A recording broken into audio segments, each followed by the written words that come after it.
having an open mind, because everyone experiences the world differently, is the only way that I'm going to get better. Welcome to the Game of Her Own podcast, your go-to place for empowering behind-the-scenes stories of trailblazing women who work in the sports and event industry. I'm your host, Jahaan Blake, and I'm honored to bring you this free resource where you'll hear firsthand accounts of how these incredible women got their seat at the table. And I will personally share strategies to help develop your leadership skills in this industry. We've got a lot to explore together.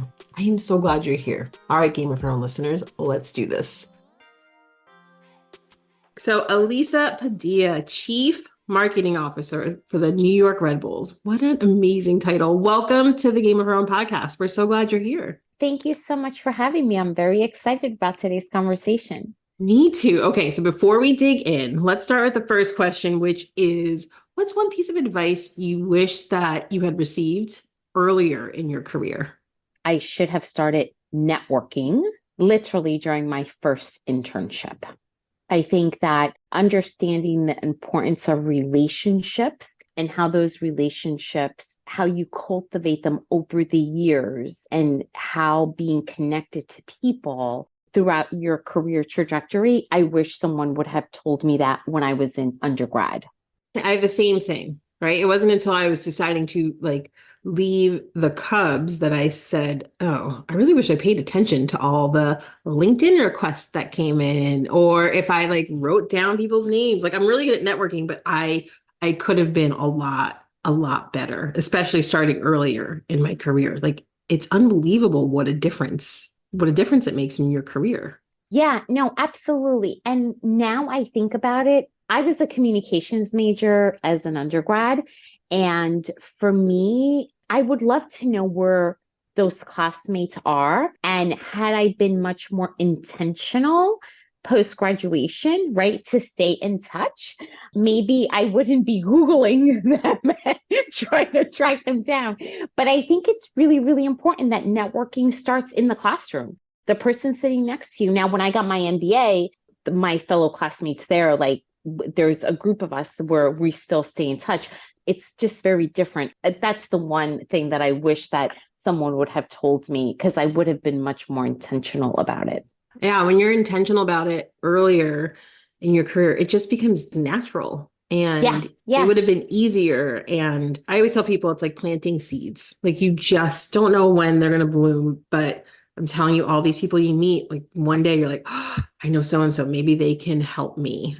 Yeah, but you know what? We all live and learn. And now your platform is educating people. Maybe the folks that didn't think about it, maybe you're educating them. So I think we can all learn from one another. Talk a little bit about your role now, Chief Marketing Officer, the New York Red Bulls. You've been there for 6 months. Talk us through, because you've had an incredible career. You were an SVP at Rock Nation, an SVP at the Miami Marlins. And the list goes on. You guys can check out her LinkedIn. I link it in the show notes for you. But you've had some really powerful jobs and in your career. So just talk us through how you landed at the Red Bulls. First of all, I am thrilled to be with the New York Red Bulls. Being part of MLS at this time is a very exciting time for the league and also for us here at the club. Speaking about networking, the opportunity became available, and at the time, I was doing consulting, as you know, and the person who was hiring for the position, Joe Stetson, who is a wonderful, colleague now and someone that I've known who's been in the industry for a very, very long time, he put a list together and my name happened to be on the list. And I got a call from our mutual mentor. And he said, there's an opportunity at the New York Red Bulls, and would you be open to having a conversation? And I was like, sure, I'll have a conversation. You never know where, things may lead. So one conversation led to another conversation, And then by the time I had the final meeting with Mark, it was like, I have to join this team. This is the place for me, right? And I just felt that for multiple reasons. Number one, it's an organization that focuses on people first. And I think that that's really, really important. And the way that Mark de Grand Prix, who is our president and general manager, leads our organization, and he's the one that I report to, it's people first, and the organization embodies that. So as I was going through the interviewing process, that was something that kept bubbling up, which I thought was really, really important. Second is the fact that there is MLS is the fifth league and is crawling its way to try and get into the top four with the big four. And the growth of the sport, and obviously with Messi joining in summer of 2023, when I put those three things together, I was like, how could I not take this opportunity? Because I saw the growth, not only from a league perspective, but also from a local perspective. And the fact that the club is located in Harrison, which is next door to Newark, where I was born and raised, it felt like it was a homecoming for me. So I thought, wow, what a great way, to look at this side of my career, right? And being able to elevate and grow the fan base for a local team for Newark residents. I think like that combination of those few things really was like, this job is for me. And it's really interesting because as I was going through the process, there wasn't, there's like jobs. It's like, I have to have this job. I have to have this job. And I didn't have that. I'm going to use the word anxiety about feeling that way because it felt so natural. It was like, if this is the right thing for me, then it's going to come to fruition. And it's what I believe is that when the place or, whatever you're manifesting in your life, when it's meant to be, it will find you. And that's how I feel about the process for landing this job and landing this seat. And it's been wonderful. It's been 6 months and I feel like, I'm still learning every single day, which is great. And it's also a place that values your expertise. So I can see, the contribution that I'm making to the club on a daily basis and to the team. But I'm gaining knowledge every single day from my colleagues on the executive team and also from my team. Some have been here for 10 years. Some have been, here for longer than that. But I think it's been wonderful. And I'm very, very excited about being here. Were you looking for a job when that call came, or were you open to one at that point? So it's interesting. I was consulting. I had been consulting for 3 years by the time the call came. And clarify for everybody, sorry to cut you off, but I want everyone to know you were running your own consulting business, correct? Yes, correct. Okay. Yes, okay. Yes. I just want to make sure everyone knows that that's an important thing. Like you started your own business. Yeah. Okay. Yeah. All right. So you've been consulting for 3 years. I had been consulting for 3 years and I knew exactly what I wanted in the next role. And one of the things that was very, very important to me was being part of an organization where the culture and the people were the top priority. And, being in a situation where I would be able to lead the marketing and the brand voice and grow the fandom, the consumer base, if you will. And so I had been very, very selective about the conversations that I was having because I just wasn't going to take any job during that time. So yeah, I was open to having the conversation because it just felt right. And I knew the reputation that the club has in the marketplace. I worked with people previously that now work here. And whenever I spoke to them, they just like raved about what a wonderful organization this is. And I didn't mention, which I should have, is that we're part of a global company. So being part of a global company, it's like that brings on more opportunities in terms of just expanding your knowledge base and the people that you interact with. So even though I'm the chief marketing officer for the New York Red Bulls locally, I'm interacting with the colleagues on the beverage side. I'm interacting with folks at Red Bull Racing. I'm interacting with, the folks at Red Bull Records, which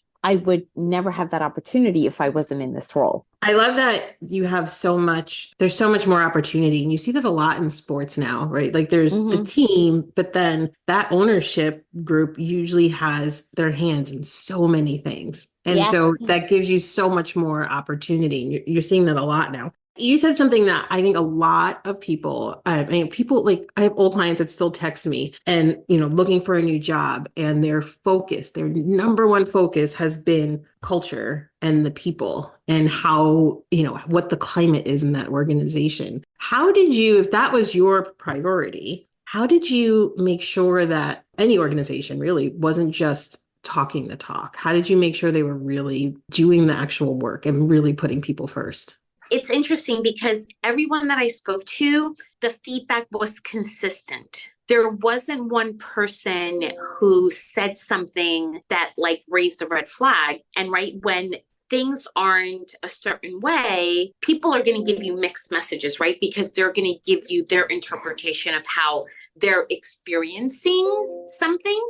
And the fact everybody was consistent, everybody was like, there's work-life balance, there's, people are respectful of, when you're out of the office, it's a team environment, everyone works together, you're able to voice your opinion, they respect your expertise. All those things were consistent. So I'm like, okay, there must be something here, where I have had conversations with other colleagues and they work in different locations and not everyone has the same experience. So that was the fact finding that I went on before I accepted the role. I think that it's important, right? And I also think that you can look at social media now, which is available. There's public information out there in terms of companies that people want to join, that whether it's on LinkedIn, whether it's on their social media handles, whether it's on Glassdoor, that you're able to get a sense of what the reputation of the company is. So your fact-finding mission,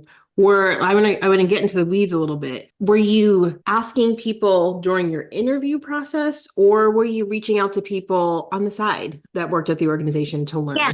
So I think it was both. When the opportunity first came up, I was like, So, I started probing and asking questions outside before I even started the interview process. And once I started the interview process, I was a little bit more educated on the questions that I wanted to ask to validate what I had heard externally. When everything is consistent, it's like, okay, then you know what? Then this is definitely the place for me. Yeah. See, I love that. And I would say it's easier now, right? Being in the industry for 20 years, it was difficult to figure out who worked where and who to talk to. But now, like you said, even social media and just listening for what they don't say also, because sometimes you can, well, let me know if you agree, but you can call somebody and ask them a bunch of questions and they're not going to tell you the dirt, right? If they don't know you, they're not going to tell you the dirt at all because they don't want it to get in trouble, but it's about what they don't say. And for you, it was everything was matching up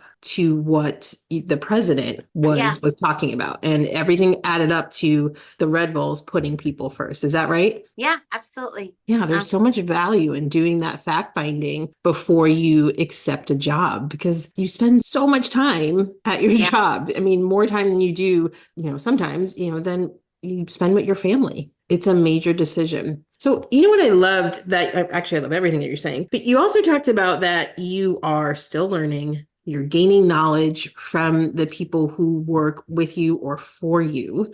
And I love that outlook, especially from somebody who title begins with the C. You don't always hear that, right? You feel like, okay, when I get to become a chief, whatever, I'm going to know it all. And I'm going to be in charge and everyone's going to learn from me. But what I see out there is it's quite the opposite. And the best leaders are the ones who are very transparent about, I don't know much about that. Yes, I'm in charge of this department and I'm running this, but I need to hire you to be the expert. What's your experience been like? I consider myself to be a life learner. One of the things, education is very, very important to me. And I believe I never walk into a room thinking that I'm the smartest person, specifically when it comes to my discipline, which is marketing. I always approach everything as there's something that I'm going to pick up that I may not know that's going to make me better, because we all experience the world differently. Not everyone has the same experience, right? So you and I can be at a concert, let's say, and your experience at the concert could be completely different than my experience. And it may not be intentional. It just may be the security person that you had, usher you in was maybe having a bad day. And I don't know. And the person that is scanning me, and it just may be a different experience is what I'm trying to say, right? So I think that that's one of the things that I always keep top of mind. And I also think that I had someone early on in my career tell me, I was the marketing assistant at an NBA team, and he was the assistant general manager. And he said to me, he goes, everything in life is a partnership. He said, it's a give and take. He said, and as you go on in your career, you're going to see that whether it's someone who reports into you or someone above you, he's like, there has to be that partnership, that give and take. Always keep that top of mind. And I have to tell you, I have always kept that in my mind. And then coupled with the fact that I'm a life learner, I'm always so hungry for knowledge. I'm hungry for just understanding things. I'm very curious, and I'm very honest about saying, and I use these words very often, it's like, educate me, help me understand, like educate me. Why are we doing things this way? Because I definitely do not lead thinking that it has to be my way. I may have the experience. However, I'm going to be open. And even though I'm very, very focused on, what I need to accomplish, I feel that having an open mind, because everyone experiences the world differently, is the only way that I'm going to get better. I love that outlook. And I feel like your team's got to be motivated and inspired with that sort of leadership. I guess I'm asking you to toot your own horn here, but when you have a leader that is seeking to understand from a place of knowledge seeking, not seeking to understand like, well, how is this going to work? And is this the right way? And I've never done this before. And it's a different view. And I think a lot of leaders are more like you these days. You know what? I think it comes with understanding. And I think that from my approach is leading with compassion and empathy, right? It's just like we're all different human beings and we all experience the world differently. And I'll share with you a very funny story. So when I started with the team, one of the things is I'd like to know everything. I don't like surprises. One of the processes that I established, because process defines success, is that nothing leaves the department without my approval. That is like the number one rule. So yesterday I wrote a radio script, and because we're still onboarding a few new team members, so again, everybody rolls up their sleeve, they do what they need to do. So I sent it to the creative director, and he was heading to a meeting, and I was like, if you have a moment, can you please review the radio script that I sent you? So like 3 hours went by. So I go out to the creative area, and I'm like, I'm still waiting for someone to give me approval on the radio script. And like everybody started laughing. And the creative director said, well, I've been in meetings all morning. And I'm like, yeah, but when you need my approval, like you want it back in 5 minutes, but you're making me wait for 3 hours. I'm like, I need your approval on this spot. And it was like very lighthearted. However, the moment showcased to everybody that I didn't write the script and I was just not going to send it out because I wrote it. No. Like there is a process, and everything on the creative side has to be approved by the creative director. So it was a very nice moment because we all laughed, and he asked me a few questions, and it was almost like role reversal. Mm-hmm. So it was just like a warm moment, and that is just for the other folks that were witnessing it. I just hope that the takeaway was that we're one team and we work for the club and we make the best decisions for the club. So I feel like I know the answer to this question, but I'm asking anyway. Do you ever feel like how you would be judged in a negative way by asking approval from your team? You see what I'm saying there?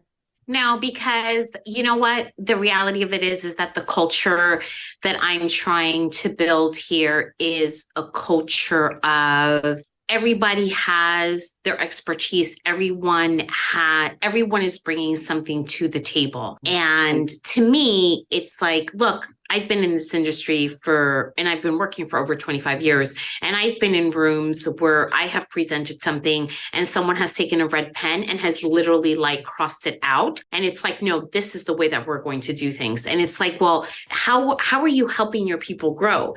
And I think that while the C level, to use your words, when someone has a C in front of, their title, there's this perception that they know it all, whatever. But here's the reality of it is that a true leader understands that they don't have all the answers. And I think that showing that humility and staying humble and having your team witness that is actually a good thing, because if I'm responsible and accountable to produce more leaders, then being humble and being open are characteristics of being a good leader. Everyone who's listening, I feel like that right there was it. Like, just take that, because I think a lot of us, and I don't know about you, but I remember stepping into the manager role. Gosh, that was a long time ago. But like stepping into the manager role for the first time and thinking that I had to have all the answers and I had to rule with an iron fist. And I wish you guys could see me right now because I look really silly. But like, those were hard lessons learned that, yeah, great. Like, I made a mistake, then I figured out how to pivot. But having the opportunity to listen to leaders like you, right, like, would have been so valuable then. So that right there, that part is, I think, so valuable for new managers who can't quite find their footing, and like new executives as well. Like, it's just a good thing. It's a great reminder that you don't have to have all the answers. You don't need them. It's better that way that you don't. You want to listen to everybody else on your team and I know this gets said a lot, but I truly believe in surrounding yourself with people who are smarter than you. Yeah, absolutely. Hey, Game of Thrones listeners, Jahaan popping in here. Do you ever feel overlooked at work, or perhaps unsure how to advocate for yourself? You are not alone. And it's exactly why I've created a free training called Empower Your Career, Mastering the Art of Self-Advocacy for Promotion and Raises. In this training, I will teach you tactics like how to have meaningful interactions with your leadership team, how to increase your confidence, and there's so much more. You'll walk away with the tools to confidently seize control of your career growth. So what do you think? Are you ready to stop being overlooked and start being noticed? If you are, the link to sign up is in the show notes. Let's elevate your career together. All right, let's get back to the episode. And I also think, I think that at the end of the day, in my role and in my seat, I'm accountable for the 27 people that are on my team and for their decisions. So I'm not sitting here saying that, my teams make the decision, because ultimately, when appropriate, I make the decisions. And however, what I'm trying to build here is that everyone understands the decision-making process and ultimately makes the right decision for the club, because that's who we work for, right? Our logo is a shield, and I refer to it's like what's in the best interest of the shield. And that's how we're going to make decisions, because it's our responsibility to move the business forward. So I think that in order for us to be successful, like, we have to be in it together, and everybody has to have the same lens of the decision-making process, so that we're presenting the brand and driving ticket sales and driving partnership sales and, doing everything that we need to do to deliver to my boss's boss and the board of directors. So I think that that's really important. And you don't know that early in your career. You don't know that when you're going from a coordinator to a manager, from a manager to a director, from a director to, a VP, from a VP to an SVP, to ultimately and to getting the C. And I think that there comes a time, and I know, when it happened for me, that the tables turn, and it's not about you and your career, it's about those that you are leading or that are on your team. Well said. Okay, so you are a chief marketing officer. You're a seasoned executive. Do you ever deal with, I'm totally switching gears here, have you ever dealt with imposter syndrome or self-doubt, and right, like, as I say, everybody does. Do you still deal with it at this level? Yeah, absolutely. I can just say for me, I still deal with it. I think that I'm smarter and know how to deal with it. Right now, I know that it's like, okay, I know what this is, but you know what? We're going to take a step back and we're going to make the list and be like, you've done this, you've done this, you've done this. And let me remind you, Elisa, that this is what you've accomplished. And and I say this in the most humble way, I'm so self-aware of my behavior and I'm so self-aware of my emotions. And I'm so self-aware of when the second a doubt comes, it's like, okay, where's this coming from? Like, what was the trigger that triggered it? And I think that being that aware, because I can tell you, I know a lot of people that are not self-aware. Having that self-awareness is empowering, because if I can identify, okay, this triggered this self-doubt, well, okay, why? And I'm able to self-correct it in the moment, or, during the day, because I'm an overthinker and I literally go home and process the entire day all over again. So if I'm able to identify those things, I think that has helped me today to deal with the insecurity, the imposter syndrome. Yes, it's that self-awareness. I mean, the self-awareness is key, but then it's also the ability to actually take time to reflect and take the time to ask yourself, okay, what is it that is really, like, what's happening here? Like, what's really bothering me? Why am I upset about this? Why do I feel like I'm not enough? Whatever, what insert phrase here, but like, it really is that pause and just thinking about it and going within before you go, externally. The other thing that I will say is that I've learned to sometimes, from a psychological perspective, right? Everybody wants to be liked. Everybody wants to be loved, all of that stuff, right? However, the other thing that has really helped me is that when I think that, someone isn't being very nice to me, or isn't being a team player, or just isn't just cool. And what I mean by that is, I know that sometimes people feel insecure because of other people's actions, like you're giving other people the power. And one of the things that I remind myself on a daily basis is that people's behavior has absolutely nothing to do with me. Nothing to do with me. I think that that's another key thing that people should know and remind themselves of, is that someone else's behavior has absolutely nothing to do with you. Like, everybody agrees with that, but it's difficult to live by that, right? Yeah. I shouldn't say everyone agrees with it, but a lot of us really like, okay, yeah, you're right. Your opinion of me has nothing to do with that. That's on you. But then it's really, when it comes down to it, to live it is and embody that is challenging. Well, I'll share with you again. I'm very open and transparent. Last summer, I was going through therapy, and I was having one of these sessions where I was doubting myself, and the therapist said to me, Elisa, do you honestly think that you're that powerful?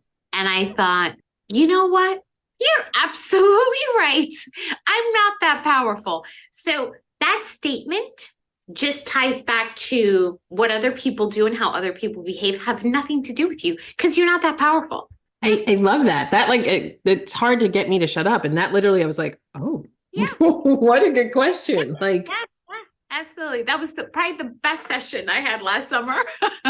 Yes. Yes. I highly recommend also, everybody, therapy. Telling you, it works wonders. I started it when I was in Chicago, and it was all for career-wise. It makes such a difference, such a huge difference.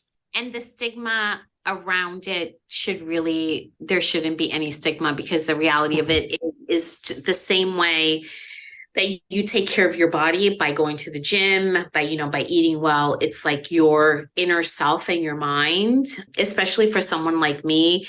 I'm I'm a highly sensitive person.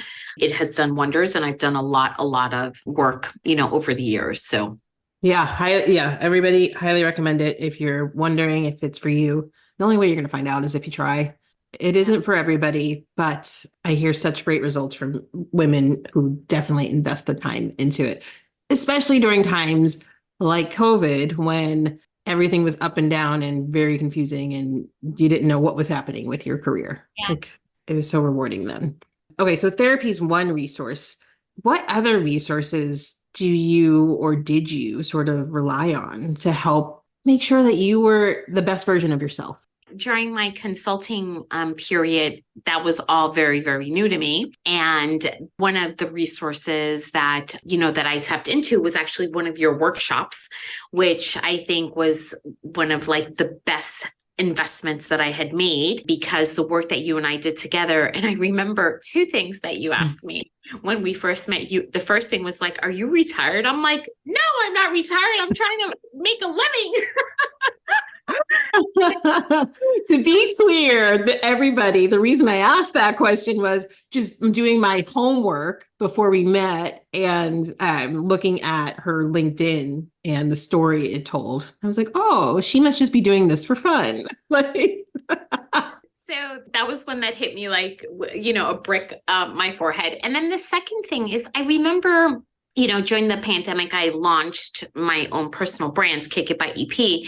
And I'm just still so passionate about that platform and, telling stories that educate, inspire, and pay it forward. Like to this day is something that, I know 2.0 is coming soon. But I just remember you asking me the question, is this a hobby or a moneymaker? And I'm like, well, I love it. I'm so passionate about it. And you were like, well, but are you making money?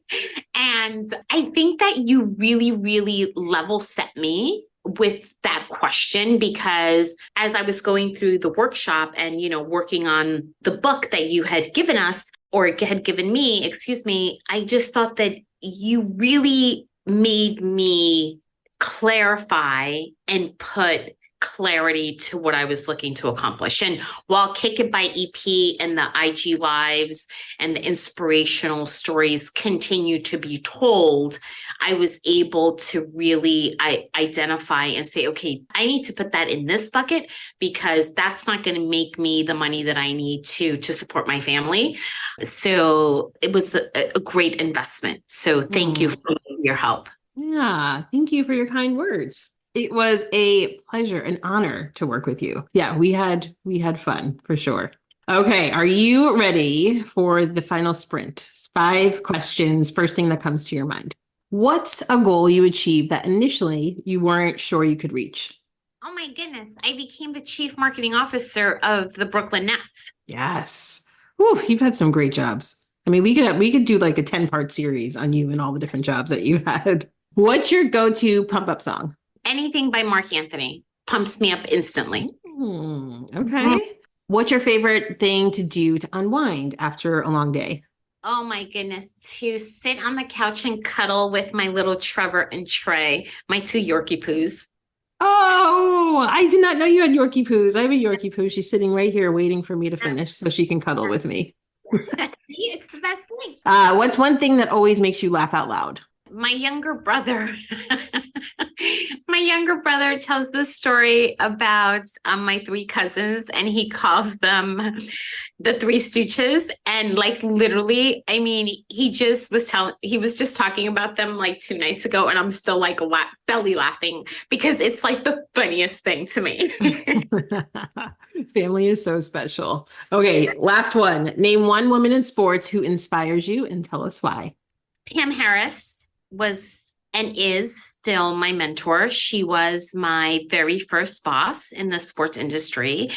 And I like modeled my entire career after hers. And she still inspires me until this day. And she's still my mentor. And I think so highly of her, and I love her to death. And she is just somebody, she just inspires me, and I just love her. Yes, right there. The mentor, therapy, coaching, like those things don't stop when you get to the top. If anything, you want more of that to help you. Yeah. I love that you still consider her a mentor. One last thing, the times have like changed in terms of support just in the last 4 or 5 years in terms of what's out there for women in sports and resources and different sort of shows like yours. So Kick It by EP. Will you tell everybody about that?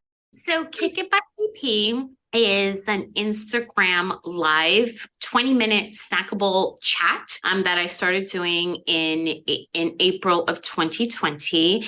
And the vision behind it was to give a platform for women, specifically in sports and entertainment, to tell their stories. And it's just not a podcast, not as sophisticated as what you do, but it's literally 20 minutes. I ask 5 questions, and the purpose is to elevate women's stories. And then at the end, there's just 3 career insights that I ask everyone to share with the audience.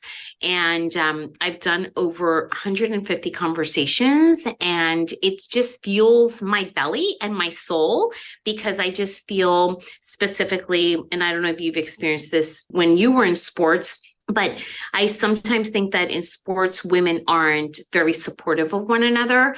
And I think it's important to know that there's enough room at the table for all of us. And I think that is just, women supporting women is just it's something that we should just do naturally. So yeah, Kick It. That's how Kick It by EP was born. And the brand is focused on education, inspiring, and paying it forward. What and how can people find that? They can find it on Instagram Live. The handle is at Kick It by EP. You can also find stories that I love to tell from real life experiences on LinkedIn, Elisa Padilla. And those are the 2 places where you can find stuff, inspirational and educational stuff. Great. I'll link to those in the show notes as well. And if someone wanted to get in touch with you, send you a message, what's the best way to do that? LinkedIn is the best way, Elisa Padilla. You can just reach out there. This conversation has been so much fun. I loved reconnecting and learning all about what you're doing with the Red Bulls and Kick It by EP and all those great things. So thank you so much for spending time with us. Yeah, thank you so much. Thank you for the opportunity. And again, thank you for all of your leadership and everything that you do for us in the sports and entertainment industry, and specifically for asking the right question that gave me clarity. Ladies, now it's your turn. I want you to take action on what you heard. Elisa and I talked about a lot in this episode. I'm going to talk to you today about one thing that you can adopt as your own and make a difference in your career almost immediately. Well, let's talk about networking. Now, don't end this. Don't X out of this podcast. Keep listening. Don't roll your eyes if you hate networking. It is one of those tasks, I know, that feels like this low-hanging fruit that is just should be easy, but it's not. Perhaps you found yourself wanting to reconnect with a past colleague or initiate contact with somebody new, but then doubt creeps in. You start questioning yourself. Will I be intruding on their time? Did they agree with me just to meet with me like out of politeness and like not genuine interest? What are we going to discuss? Will I be able to keep the conversation flowing? This is my meeting. What am I going to talk about for a half hour? Will they be able to see that I'm so awkward when I first meet people? Can they pick up on my anxiety? I mean, let's not even touch on the world of in-person networking. Girl, I used to get so sweaty because I was so nervous when I would do in-person networking, but I showed up anyway, and I wore a lot of black. Let me assure you, pushing through these fears is incredibly worthwhile. You have every right to engage with the person you're reaching out to, be it in a physical room or a virtual one. You matter, and your presence holds value. So, who is it that you are hoping to establish a connection with? What is holding you back? Are you making up a narrative in your head that's preventing you from taking a step? Now is the time to push aside those limiting beliefs. They can keep you stuck in that same spot, and it slows down your career progression. What my recommendation to you is, once you finish this episode, I want you to take action. Reach out to that person you've been meaning to connect with. Fire off that email or LinkedIn message. The potential benefits of expanding your network are so immense. Let's take Elisa, for example. Her networking skills helped her pave the way to become the chief marketing officer for the New York Red Bulls. We're talking C-suite here. Yes, she had the credibility, the fantastic resume, but it was also because of networking. Her words, not mine. Remember, the only limits that exist are the ones that you put on yourself. So go ahead, make that connection. Your future C-level self will thank you.